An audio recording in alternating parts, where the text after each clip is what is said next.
주님의 이름으로 여러분을 사랑합니다. 혹시 여러분은 가족이 없는 장례식을 한번 치러보셨습니까? 저는 아주 어렸을 때 가족이 없는 한 분의 장례식이 지금도 떠오릅니다. 제가 아주 어린 청년이었는데 저희 친구들이 한 분을 장례를 치러줬어요. 아무도 없었습니다. 그분에게는. 그때가 어린 나이이기 때문에도 그랬지만은 또 저희들도 여유가 없고 다 어린 나이이기 때문에 시신을 둘둘 말아가지고 지게에 져서 공동묘지에 매장했던 그런 기억이 납니다. 상여가 어디 있습니까? 무슨 호국하는 것이 어디 있습니까? 참 초라한 그런 장례식이었습니다. 우리나라도 이제 사형제도가 있지만 거의 사형제도가 폐지된 상태에 있습니다. 옛날에 사형제도가 있을 때 사형을 집행하면은 어떤 가정들은 가족이 있으면서도 시신을 거부하는 경우도 있고 또 실제로 가족이 없어서 그 시신을 교도관들이 백제 화장터에서 화장하고 그래 끝나는 경우가 있었습니다.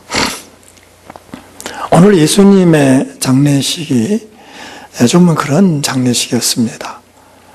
예수님의 형제들도 있고 친구들도 있겠고 또 제자들도 있겠습니다마는 그들은 보이지 않았습니다.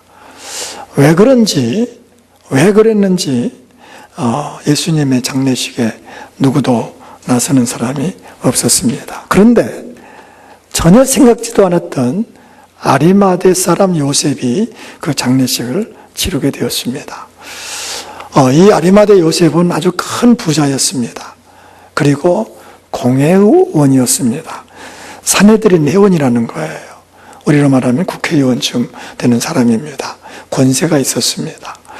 그는 하나님 나라를 기다리는 사람이었는데 그는 예수님을 믿기는 믿었지만은 예수님을 비밀스럽게 믿는 숨겨진 제자였습니다.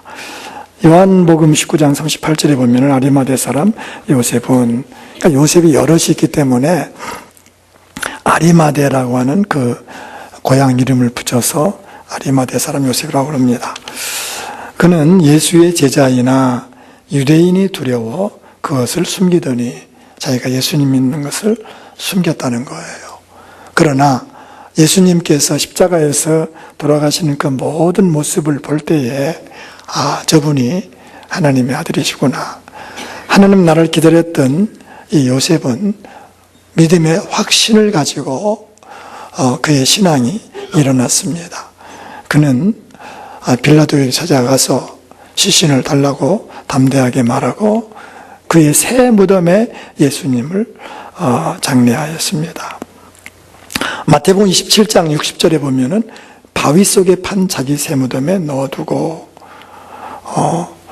유대 나라의 이 무덤은 우리가 땅을 파고 매장하는 그런 것이 아니라 이 굴을 만들어서 굴 속에 관을 넣고 장례를 하는 것입니다. 그러니까 여러 그 관이 들어갈 수 있죠. 그런데 예수님을 묻은 그 무덤은 첫 번째 새 무덤이었다는 거예요. 아마 요셉이 자기 무덤을 위해서 준비해 놓는지 모르죠. 그 무덤을 예수님께 내어드리고 예수님께서 그곳에 안치되게 된 것입니다. 그 예수님께서는 유대인들에게 하나님 모독죄로 사형을 받았는데 또 실제로 아리마대 요셉은 유대인들이 두려워서 예수 믿는 것을 드러나지 않은 비밀 제자인데 그는 담대하게 내가 예수님 믿는 사람이라고 선언한 것입니다. 내가 예수님을 사랑하는 사람이라고 나타난 것입니다. 그는 예수님의 장례식을 통해서 그의 신앙이 깨어났다는 사실입니다. 우리 기독교는 참 이상한 속성이 있어요. 어떤 고난을 당하면은 불빛처럼 일어난다는 것입니다. 고난 때문에 꺼져가는 것이 아니라 고난 때문에 놀랍게 성령이 역사하신다는 겁니다. 어저께 우리 인터컵에서 선교사님, 파키스탄 선교사님이신데 그곳에서는 오늘도 교회당에서 이 자살 테러범이 들어와가지고 폭파하는 그런 일들이 일어나고 있습니다. 그것은 무슬림 공화국이기 때문에 말할 수 없는 박해가 있습니다. 예수님 믿으면은 정말로 어려운 일들이 많이 있습니다. 그런데 그 선교사님의 말에 의하면은 지금 공식적으로는 기독교 인구가 한 2, 3%인데 실제적으로는 5% 아니 10%에 가깝게 전도가 되고 있다는 겁니다. 참 신기해요. 그렇게 박해하고 그런 어려운 가운데서도 불처럼 기독교가 일어나고 있어요. 사도행전 8장에 보면은 1절에 사울은 그가 죽임당함을 마땅히 여기더라. 그날에 예루살렘에 있는 교회에 큰 박해가 있어 사도 외에는 다 유대와 사마리아 모든 땅으로 흩어지니라. 교회에 엄청난 박해 바람이 불었는데 오히려 그것 가닥에 교회는 없어진 것이 아니라 유대와 사마리아와 땅끝까지 나가서 복음을 전하는 기회가 되었다는 것입니다. 참으로 놀라운 것입니다. 우리 기독교 역사는 누르면 누를수록 올라가는 것입니다. 핍박을 받으면 받을수록, 박해를 받으면 받을수록 올라가는 것입니다. 여러분의 신앙은 어디에 있습니까? 오늘 아리마대 요셉은 그의 권력과 명예와 성공보다는 이제 하나님이 위에 있었습니다. 신앙이 위에 있었습니다. 그가 자기 자신을 드러내므로 그의 부귀영화에 큰 해를 당할 수도 있고 그 명예와 권세에 큰 타격을 입을 수가 있었습니다. 그러나 그는 그 위에 하나님이 계시기에 그 권력과 명예와 성공이 하나님 안에 있었다는 것입니다. 많은 경우 또 아리마대 요셉도 전에는 권력이 위에 있었고 명예가 위에 있었고 성공이 위에 있었습니다. 하나님을 믿는다지만 하나님은 액세서리에 불과했습니다. 하나님은 전혀 영향력이 없었고 그에게 있어서 하나님은 오히려 권력이고 명예고 성공이었습니다. 오늘 어떤 분들을 질병 가운데, 실패 가운데, 고난 가운데, 시험 가운데서도 하나님을 잘 경외하는 사람들이 있습니다. 그런 분들을 보면은 참 존경스럽습니다. 깊은 그 질병 가운데 있으면서도 의사가 당신 곧 죽는다는 선언을 들었음에도 불구하고 물론 두려움이 조금 있죠. 그러나 두려움에 사로잡히지 않고 그 가운데서도 소망을 갖고 감사하는 사람들. 인생의 실패가 아니라 오히려 실패했기 때문에 더 주께로 가까이 나가면서 우리 주님을 찬양하는 사람들. 고난과 시험 가운데서도 결코 삶을 포기하는 것이 아니라 더 귀한 믿음으로 나가는 사람들이 있는가 하면은 어떤 사람들은 질병과 실패와 고난과 시험이 신앙 위에 있다는 것입니다. 평소에는 신앙이 좋은 것 같은데 이런 고난이 닥치면은 신앙은 어딘가 간 곳이 없고 그 고난에 매여서 질병에 매이고 실패에 매이고 시험에 떨어져서 낙심하는 사람들도 있다는 것입니다. 여러분은 어느 쪽이십니까? 오늘 아리마대 요셉은 주님의 십자가의 죽음을 바라보면서 바뀌어진 거예요. 이제는 성령님으로 말미암아 그의 신앙이 올라간 거예요. 신앙이 위에 있는 거예요. 하나님이 위에 있는 거예요. 저와 여러분의 신앙이 하나님의 우선일 수 있기를 축복합니다. 여러분 위에 모든 삶의 자리에서 위에 하나님이 거하시고 하나님이 영광 받으시는 그런 승리의 삶이 되시기를 축복합니다. 많은 기독교인들, 많은 하나님의 사람들은 그렇게 살았습니다. 어떤 위기가 기회가 되었다는 것입니다. 창세기 5장 21절로 22절에 보면 에녹은 65세에 무두셀라를 낳았고 무두셀라가 969세를 산 사람인데 에녹이 65세에 나왔어요. 근데 참 이상한 말씀은 무두셀라를 낳은 후 300년을 하나님과 동행하며 자녀를 낳았다. 그러니까 이 말씀은 뭐냐면은 65세까지는 하나님과 동행하지 않았어요. 그러나 무두셀라를 낳으면서 어떤 그 사건이 있었어요. 어떤 심각한 어떤 인생의 전환점이 있었어요. 그 전환점을 가지고 300년을 하나님과 동행하다가 하나님의 부르심으로 하늘나라에 간 사람이 에녹이라고 하는 사실입니다. 우리는 삶을 살다 보면은요, 삶을 수정해야 할 때가 있습니다. 우리 기독교인들은 일반 사람들과 좀 다른 것이 하나 있어요. 그것은 우리의 인생에 목표점이 있다는 것입니다. 삶의 방향점이 있다는 것입니다. 세상 사람들은 성공이 방향이고 행복이 방향이지만은 그것은 뜬구름 잡는 거거든요. 그러나 우리 기독교인들은 돌아갈 본향이 있습니다. 해야 할 사명이 있습니다. 우리는 걸어가야 할 목표점이 있다는 것입니다.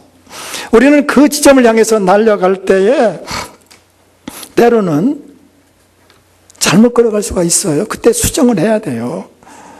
수정을 해야 되는 거예요. 여러분,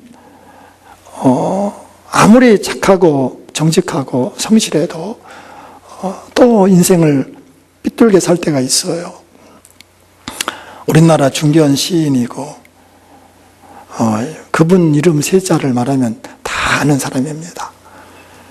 그분이 화려한 중년 때 그 명예가 하늘에 찌르고 있고, 근데 참 사람이요, 잘못되면은 참 쉽게 잘못될 수 있어요. 그분이 여제자와 눈이 맞아가지고 제주도로 가서 살림을 차렸어요. 있을 수 없는 이야기죠. 그는 모든 그의 경력, 지위, 명예를 다 뒤에 두고 그렇게 바람이 나서 인생의 잘못된 길로 걸어갔어요. 근데 그의 아내가 물어물어 제주도까지 갔습니다. 그때는 아주 추운 겨울이었습니다. 그 아내가 가보니까 자기 아내하고 여대생이 함께 있는 거예요. 그때 아내가 말했습니다. 여보, 얼마나 추워요. 참 춥죠. 그리고는 돈 봉투와 그들이 입을 따뜻한 옷을 내어주고 아무 소리 하지 않고 돌아섰습니다. 그 아내가 준 돈 봉투와 옷을 받아든 이 시인은 너무 가슴이 아팠습니다. 너무 마음이 아팠습니다. 너무 괴로웠습니다. 그 여대생도 마찬가지였습니다. 이거 우리가 사람이 할 일이 아니다. 이건 사람이 할 일이 아니다.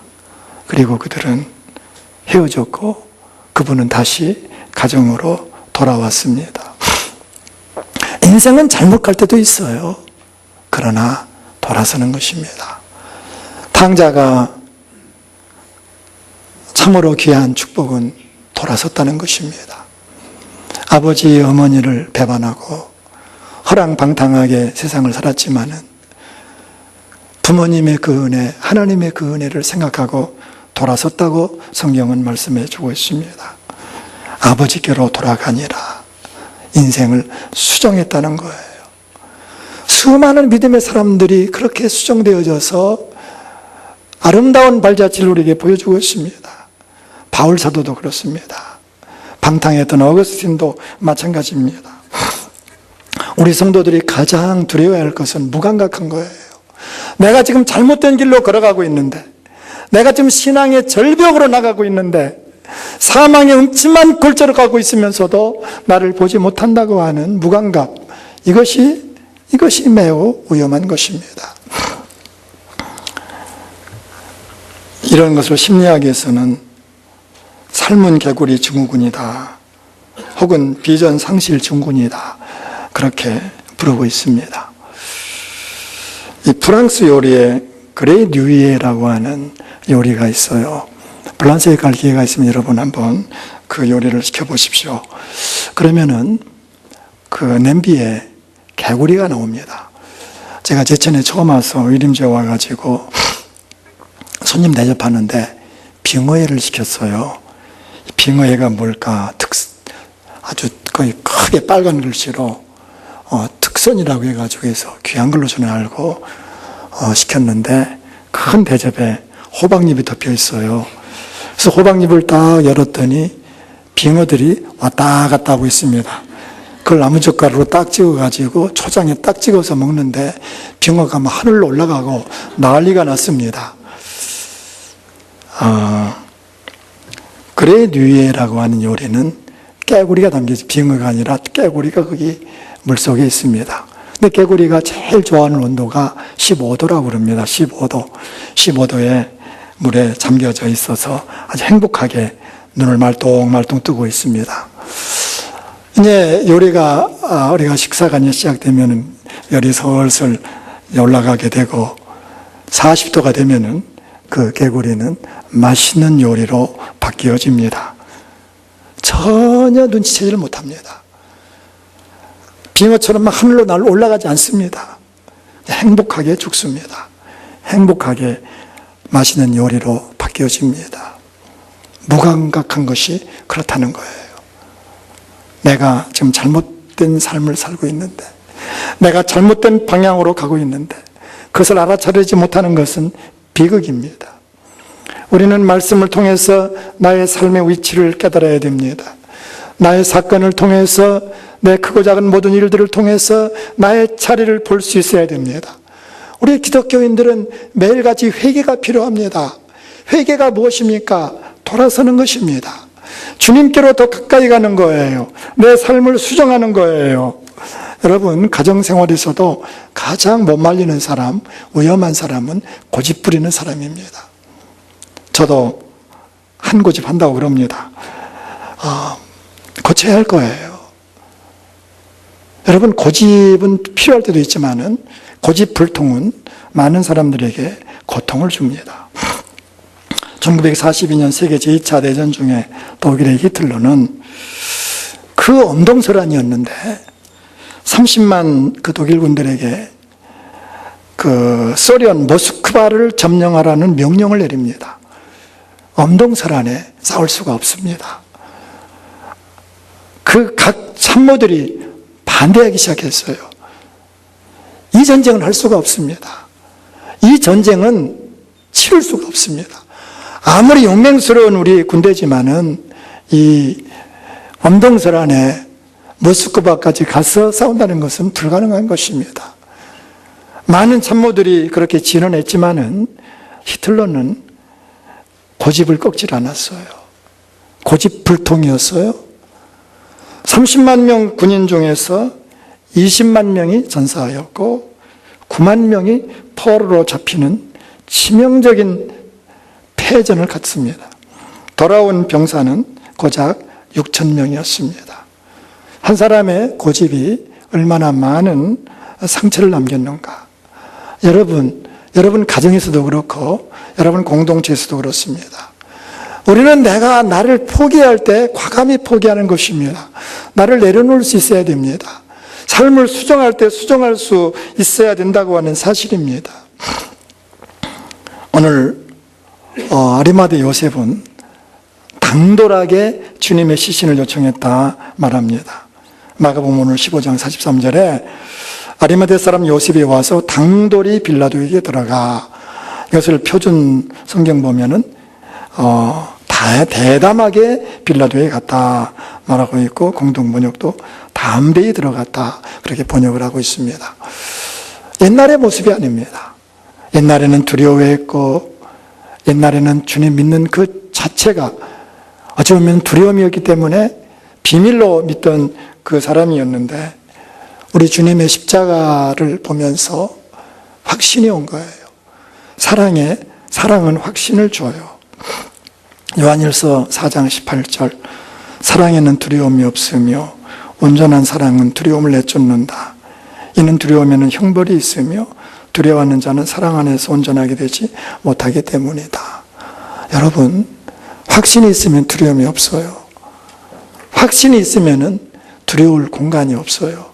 이 말씀 볼 때마다 그런 생각해요. 어느 결혼식에 어느 분이 축전을 보냈는데 요한일서 4장 18절 내용은 없고 요한일서 4장 18절이 축전으로 왔어요. 축한다고 하면서 사회자가 성경을 달라고 해서 이 구절을 읽었는데 요한일서를 읽지 않고 요한복음 4장 18절을 읽어버렸어요. 요한일서하고 요한복음 전혀 다르잖아요. 요한복음 4장 18절에 보니까 내가 전에는 남편이 5이 있었는데 지금 있는 남자도 내 남편이 아니다. 아주 결혼식장이 아주 그냥 술렁술렁했습니다. 그러나 반절은 있는 거거든요. 사회자가 이게 아니거든요. 다시 봤더니 요한일서요. 이 말씀입니다. 인생은 해석인 거예요. 확신이 있는 사람들, 확신이 있으면 두려움이 없다는 거예요. 아리마대 사람 요셉은 확신을 가진 거예요. 이제 그리스도, 예수님이 그리스도다. 예수님이 나를 위해서 죽으신 분이시다. 예수님이 나의 생명의 주님이시다. 그는 그 믿음이 왔을 때, 그 확신이 왔을 때 두려움이 물러갔어요. 여러분은 예수님이 누구십니까? 여러분에게서 예수님은 누구십니까? 예수님은 하나님의 아들이십니다. 그분은 나를 위해서 다 주신 분이십니다. 그분은 나를 위해서 하늘 보좌를 버리셨고, 그분은 나를 위해서 수치를 당하셨고, 그분은 나를 위해서 그 고난을 몸소 당하셨고, 십자가를 지셔서 물과 피까지 다 우리를 위해서 주신 분이십니다. 예수님은 나의 하나님이십니다. 나의 주님이십니다. 아리마대 요셉은 이 확신이 왔습니다. 담대하게 그는 내가 그리스도의 제자라고, 내가 하나님 믿는 사람이라고, 예수를 믿는 사람이라고 당돌하게 나가서 예수님의 시신을 갖다가 장례식을 치른 것입니다. 터키에서 있었던 그 순교자 이야기 여러분도 잘 아실 것입니다. 3명의 순교자가 나왔는데요. 그 한 분이 우리 한국 선교사가 복음을 전도해서 믿은 사람입니다. 그분들은 훌륭한 사역자들이었습니다. 그런데 그분들이 그 무슬림도에게 살해를 당하는데 정말 비참하게 죽었습니다. 손이 잘리고 발이 잘리고 사지백체가 잘리고, 그러면서도 그들은 주님을 부인하지 않았습니다. 주님을 부인하면은 살려준다고 그렇게 고래고래 소리질렀지만은 그 3명의 그리스도인들은 담대하게 마지막까지 그리스도를 증거하면서 순교를 했습니다. 이 이야기가 터키의 기독교인들에게 알려졌습니다. 당시만 해도 터키 기독교인들은 자기가 그리스도인이라고 말할 수가 없었어요. 그리스도인이라고 말하는 순간에 불이익을 당합니다. 많은 어려움이 있었습니다. 많은 불이익이 있었습니다. 그들은 정말로 숨어서 숨죽이듯이 그렇게 주님을 따랐습니다. 그런데 이 순교의 소식을 듣고 그들은 유서를 쓰고 거리로 나왔습니다. 2,000명의 터키 기독교인들이 거리로 뛰쳐나와서 우리가 그리스도인이다, 우리도 죽여달라고, 우리가 그리스도인이고 우리를 죽여달라고 그들은 거리로 나왔습니다.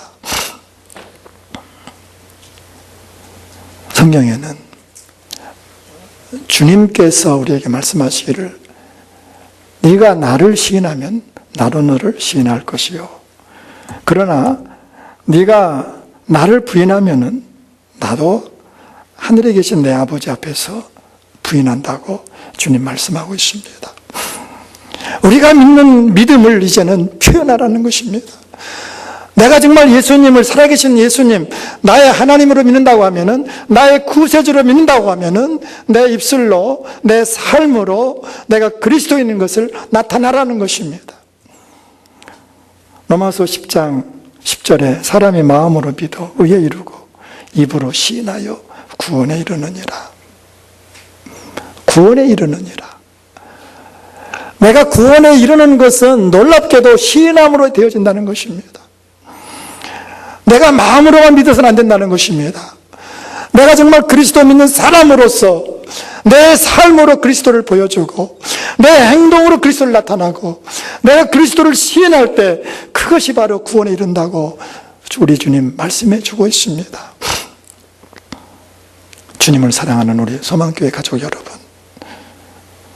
주님은 우리를 위해서 다 희생하셨습니다. 우리는 주님을 이제 부끄러워할 수 없습니다.